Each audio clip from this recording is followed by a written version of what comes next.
جسے اللہ تعالیٰ نے نازل کیا تھا، یعنی قرآن میں تھی لیکن اب یہ رجم کی آیت نہیں ہے، بقول جناب عمر کے، یعنی ان کے قرآن میں تھی، فی الحال اس قرآن میں نہیں ہے کہ جو جناب عثمان نے رائج کروایا تھا۔ یقیناً رجم کا حکم کتاب اللہ سے اس شخص کے لیے ثابت ہے جس نے شادی ہونے کے بعد زنا کیا ہو۔ اب یہاں پر یہ دوبارہ کہتے ہیں کہ رجم کا حکم کتاب اللہ میں ہے، نہ کہ فقط حدیث میں۔ یہاں سے اصل موضوع ہے پیج نمبر 85 میں، اور مجھے یہ معلوم ہوا ہے کہ تم میں سے کسی نے یوں کہا ہے کہ واللہ اگر عمر کا انتقال ہو گیا تو میں فلان سے بیعت کر لوں گا۔ دیکھو اگر تم میں سے کسی کو یہ دھوکہ نہ ہو کہ حضرت ابوبکر کی بیعت تو اچانک ہو گئی تھی اور پھر وہ چل گئی، بات یہ ہے کہ بے شک حضرت ابوبکر کی بیعت ناگاہ ہوئی اور اللہ نے ناگہانی بیعت میں جو برائی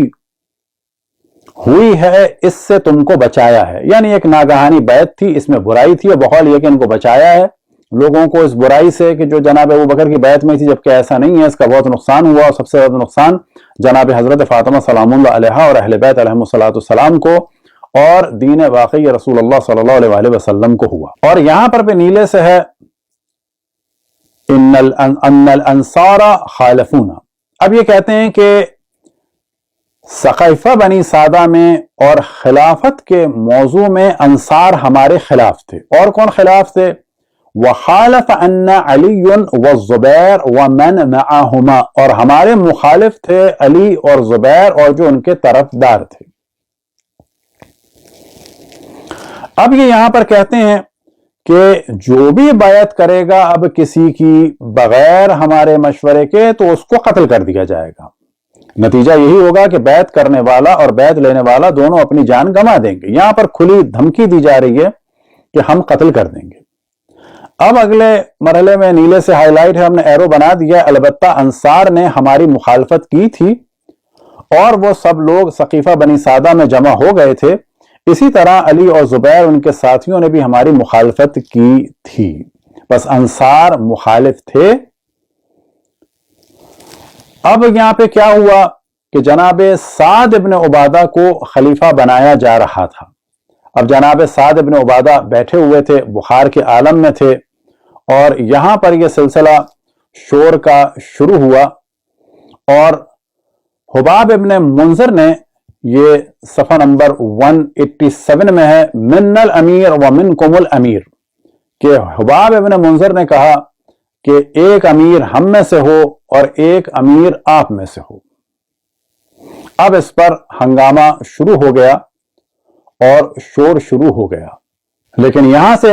مہاجروں نے کیا کہا؟ مگر خلافت قریش کے سوا اور کسی خاندان والوں کے لیے نہیں ہو سکتی، کیونکہ قریش از روئے نسب اور از روئے خاندان تمام عرب کی قوموں میں بڑھ چڑھ کر ہیں۔ یعنی یہاں پر جو ان کی دلیل تھی وہ تقوی الہی نہیں تھی بلکہ قریشی ہونا تھا، کہ ہم کیونکہ قریش سے ہیں اور رسول اللہ صلی اللہ علیہ وآلہ وسلم بھی قریش سے تھے، لہذا پاور ہمارے ہاتھ میں ہونی چاہیے۔ حباب ابن منذر نے کیا کہا کہ ایک امیر ہم میں سے ہو جائے اور ایک امیر آپ میں سے ہو جائے، یعنی یا تو دو امیر مل جائیں، ایک مہاجروں میں سے ہو ایک انصار میں سے ہو، اور یا یہ کہ ایک دفعہ امیر مہاجروں کا ہو ایک دفعہ امیر انصار کا ہو۔ لیکن مہاجروں نے کہا کہ نہیں، انصار میں سے نہیں چلے گا، کیونکہ خاندان کے اور قبیلے کے اعتبار سے ہم قریش ہیں اور حاکم قریش کا ہوگا۔ اب گو کہ جناب ابو بکر نے اس پر کہا من الامیر ومنکم الوزراء، امیر ہم میں سے ہوں گے اور وزیر تم لوگوں میں سے ہوں گے۔ لیکن جو اصل میں ہوا، جو اصل موضوع ہے، وَنَزَوْنَ عَلَى سعد ابن عبادہ فقال قائل منهم قتلتم سعد ابن عبادہ فقلت قتل اللہ سعد ابن عبادہ۔ اس کے بعد ہم حضرت سعد ابن عبادہ کی طرف بڑھے۔ اب یہاں پر نزونا کے معنی ہوتے ہیں یعنی ان پر کود پڑے یا ان پر ٹوٹ پڑے، لیکن اب یہاں پر ظاہر بتایا جا رہا ہے کہ بڑھے۔ اب لیکن بڑھے تو ہوا کیا؟ ایک شخص انصار میں سے کہنے لگا بھائیوں بیچارے سعد ابن عبادہ کا تم نے خون کر ڈالا، یعنی اتنا ان کے اوپر جب یہ بڑھے اور چڑھے تو کیا کیا، ایسا مارا کہ ان کے ایک ساتھی کہنے لگے تم لوگوں نے تو بس مار دیا. میں نے کہا اللہ اس کا خون کرے. جناب عمر کہتے ہیں کہ میں نے کہا کہ اللہ اسے قتل کرے. اور پھر اس کے بعد آخر میں یہی والا موضوع ہوتا ہے, اگر کسی نے کسی کی بیعت کی نہ اس کی جس سے بیعت کی گئی, کیونکہ دونوں اپنی جان گنوا دیں گے. تو یہاں پر کہہ رہے ہیں کہ اگر کسی نے کسی کی بیعت کی بغیر صلاح مشورے کے تو دونوں قتل کر دیے جائیں گے. یہی والا موضوع ہے تفہیم البخاری میں, اور خصوصاً اور ہم سعد ابن عبادہ رضی اللہ پر غالب آ گئے اور ایک شخص نے کہا کہ آپ لوگوں نے سعد ابن عبادہ کو مار ڈالا. میں نے کہا کہ سعد ابن عبادہ کو اللہ تعالیٰ نے مار ڈالا, یعنی ناکام کر دیا. اب یہ اس طرح سے داستان بنائی جا رہی ہے, یعنی کیونکہ وہ فیل ہو گئے, خلیفہ نہیں بن پائے, تو یعنی قتل ہو گئے, جبکہ ایسا نہیں ہے. لفظ نزاؤنہ کے معنی ہے کہ ہم ان پر ٹوٹ پڑے. اب صحیح بخاری کا ایک اور ترجمہ آپ کے سامنے ہے, حافظ صلاح الدین یوسف کا, جلد نمبر ہے 6, اور یہاں پر یہی والا موضوع ہے. فَكَسَرَتِ اللَّغَةُ وَارْتَفَعَتِ الْأَصْوَاتُ, یعنی اب خوب شور شرابہ ہونے لگا, پھر شور و غل زیادہ ہو گیا اور آوازیں بلند ہونے لگیں. وَنَزَوْنَ عَلَى سعد ابن عبادہ, اس کے بعد انصار نے بیعت کی. ہم حضرت سعد ابن عبادہ کے پاس گئے تو انصار میں سے کسی نے کہا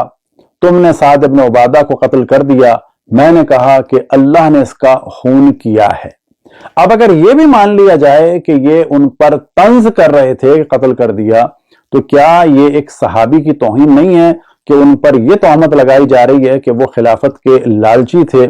اور وہ مر گئے اور ان کو خلافت نہیں ملی اور ان کو تانا دیا جا رہا ہے. تاریخ ابن کثیر جلد نمبر 7 آپ کے سامنے ہے کہ جس میں جناب سعد ابن عبادہ کا ذکر ہے کہ آپ انصار میں سے تھے اور خزرجی بھی کہا جاتا ہے, آپ ان کے سردار تھے. یعنی کیونکہ مدینے والے اور انصار دو مشہور قبیلے تھے, اوس و خزرج, تو یہ خزرج کے تھے. جنگ بدر کے روز مہاجرین کا جھنڈا حضرت علی کے پاس تھا اور انصار کا جھنڈا حضرت سعد ابن عبادہ کے پاس تھا. اب یہاں پر ہے کہ آپ نے حضرت صدیق کی بیعت سے تخلف کیا اور شام چلے گئے, اور حضرت صدیق کی خلافت میں حوران کی ایک بستی میں 13 ہجری میں وفات پا گئے. پیج نمبر 54 پر ہے کہ ابن عبد البر کا بیان ہے کہ مورخین نے اس امر میں کوئی اختلاف نہیں کیا کہ آپ اپنے غسل خانے میں مردہ پائے گئے اور آپ کا جسم سیاہ ہو گیا اور لوگوں کو آپ کی موت کا پتہ نہ چلا, یہاں تک کہ انہوں نے ایک کہنے والے کو کہتے سنا کہ ہم نے خزرج کے سردار سعد ابن عبادہ کو قتل کر دیا ہے اور ہم نے تیر کے ساتھ ان کے دل پر نشانہ مارا ہے. ابن جریح کا بیان ہے کہ میں نے عطا کو بیان کرتے سنا ہے کہ حضرت سعد ابن عبادہ رضی اللہ کے بارے میں یہ 2 شعر جنات نے کہے تھے, یعنی یہ مارے گئے اور پھر جنات نے مدینے میں آ کے بتایا کہ جی ہم نے مارا ہے سعد ابن عبادہ کو. تو اب یہ داستان بنائی گئی تاکہ مدینے میں جب انصار کو پتا چلے تو ان کو بہلایا جائے کہ نہیں ان کو تو جنوں نے مارا ہے. یہی والا موضوع ہے, آپ کے سامنے ہے طبقات کبریٰ جلد نمبر 7. اب یہاں پر نیلے سے ہم نے ہائی لائٹ کیا ہے فما علما بموتہ بالمدینہ, کہ مدینے میں نہیں پتا چلا, یہاں تک کہ کنویں کے پاس کچھ لوگوں نے سنا کہ جن یہ کہہ رہے ہیں قتلنا سید الخزرج سعد ابن عبادہ, کہ جن یہ کہہ رہے ہیں کہ ہم نے قتل کر دیا ہے خزرج کے سردار سعد ابن عبادہ کو. اور پھر یہی والا موضوع ہم نے ریڈ سے دوبارہ ہائی لائٹ کیا ہے, اور یہ ہے طبقات ابن سعد میں. مصنف عبد الرزاق جلد نمبر 2 آپ کے سامنے ہے, حدیث نمبر صفحہ نمبر ہے 851 اور 852 اور حدیث نمبر ہے 6778. اور یہاں پر یہ والا موضوع ہے کہ قتادہ بیان کرتے ہیں کہ حضرت سعد ابن عبادہ رضی اللہ عنہ کھڑے ہو کر پیشاب کرنے لگے, پھر وہ واپس آئے اور بولے مجھے اپنی پشت پر کوئی چیز محسوس ہو رہی ہے. پھر کچھ ہی عرصے بعد ان کا انتقال ہو گیا, تو ایک جن نے ان کا نوحہ ان الفاظ میں کہا، ہم نے خزرج قبیلے کے سردار حضرت سعد ابن عبادہ رضی اللہ کو قتل کر دیا، ہم نے انہیں 2 تیر مارے ہیں جو سیدھے ان کے دل پہ لگے ہیں۔ معرفت الصحابہ لابن نعیم اصفہانی، اور یہاں پر بھی یہی والا موضوع ہے، اور پیج نمبر ہے 1245 اور 1246، اور حدثنا فاروق الخطابی، اور یہ گفتگو ہے جناب سعد ابن عبادہ کے بارے میں، اور آپ کے سامنے ہے المستدرک علی الصحیحین، اور جلد نمبر ہے 4 اور صفحہ نمبر ہے 485 اور حدیث نمبر ہے 5102، اور یہاں پر بھی یہی والا موضوع ہے، ان سعد ابن عبادہ اتا صبات قومہ فخر میتا فقالت الجن، کہ حضرت سعد ابن عبادہ ایک قبیلے کے کوڑے کے ڈھیر کے پاس سے گزر رہے تھے کہ وہیں پر اچانک مر کر گر گئے، تو ایک جن نے کہا، ہم نے خزرج کے سردار سعد ابن عبادہ کو مار ڈالا ہے، اور ہم نے 2 تیر مارے ہیں اور دونوں سیدھے ان کے دل پر جا کر لگے ہیں۔ پھر اگلی حدیث میں ہے کہ حضرت سعد ابن عبادہ پیشاب کرنے کے لیے گئے، پھر جب واپس آئے تو کہہ رہے تھے کہ میری کمر میں درد ہو رہا ہے۔ اس حالت میں آپ زیادہ دیر نہیں رہے تھے کہ فوت ہو گئے، تو اس وقت جنات نے یہ نوحہ پڑا، ہم نے خزرج کے سردار سعد ابن عبادہ کو مارا ہے، ہم نے 2 تیر مارے ہیں جو کہ ان کے دل سے خطا نہیں ہوئے۔ پھر اس کے بعد 5104 میں ایک الگ موضوع ہے کہ جن میں جناب سعد ابن عبادہ کی فضیلت بیان ہوئی ہے، وہ فضیلت آپ کے سامنے بیان کر دیتے ہیں کہ حضرت انس رضی اللہ فرماتے ہیں کہ جب رسول اللہ صلی اللہ علیہ وسلم کو ابو سفیان کے آنے کی اطلاع ملی تو رسول اللہ صلی اللہ علیہ وسلم نے حضرت ابو بکر سے مشورہ کیا تو انہوں نے انکار کر دیا۔ اب یہاں پر مشورے کا نہیں ہے، یعنی ان سے کہا کہ مقابلے کے لیے جاؤ تو انہوں نے منع کر دیا۔ پھر آپ نے حضرت عمر سے مشورہ کیا، انہوں نے بھی انکار کر دیا۔ تو حضرت سعد ابن عبادہ بولے، یا رسول اللہ، اس ذات کی قسم جس کے قبض قدرت میں میری جان ہے، اگر آپ دریا میں کود جانے کا حکم دیں تو ہم دریا میں کود جائیں گے۔ اب ان کے جملے سے پتہ چل رہا ہے کہ ان 2 سے کہا تھا کہ جاؤ مقابلے کے لیے، تو ان دونوں نے واضح منع کر دیا، لیکن انصار کا ایمان ان مہاجرین کے نسبت